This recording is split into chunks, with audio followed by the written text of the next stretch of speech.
Aujourd'hui, je viens de te parler de la suite d'une duologie, suite et fin de Niki Popretto. Il s'agit du tome 2 de La Maison des Morts. Donc, La Reine des Spectres, publié chez Lumen. Niki Popretto, il faut savoir que moi je suis archi fan de sa trilogie précédente, Sœurs de sang. Et donc, quand j'avais vu qu'elle sortait une nouvelle duologie, j'étais hyper hypée pour la découvrir.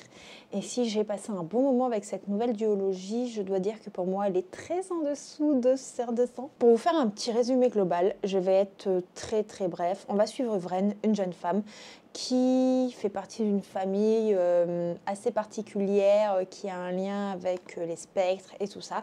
Et Vren va être envoyée au mur. Elle devra surveiller ce mur, veiller à la sécurité et surtout veiller aux morts vivants, les spectres quoi.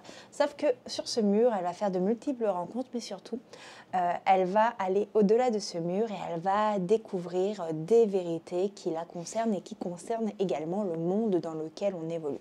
Pour moi, cette saga, c'est un peu un Game of Thrones pour young adulte, clairement. Vren, pour moi, c'est une Jon Snow, voilà.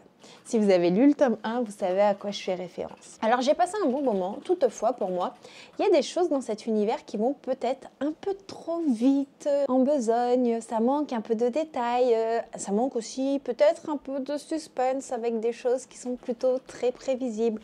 Toutefois, je trouve qu'on est quand même dans quelque chose de très visuel, très addictif, c'est-à-dire que ça se lit tout seul.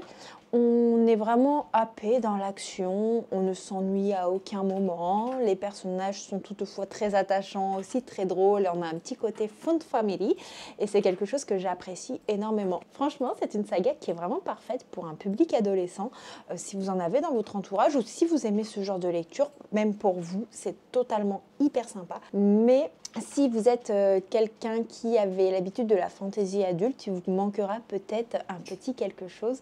Enfin bref, voilà, une très bonne duologie de Niki Popretto. N'hésitez pas à me dire si vous avez lu ce tome, ce que vous en avez pensé, si c'est quelque chose qui pourrait vous plaire.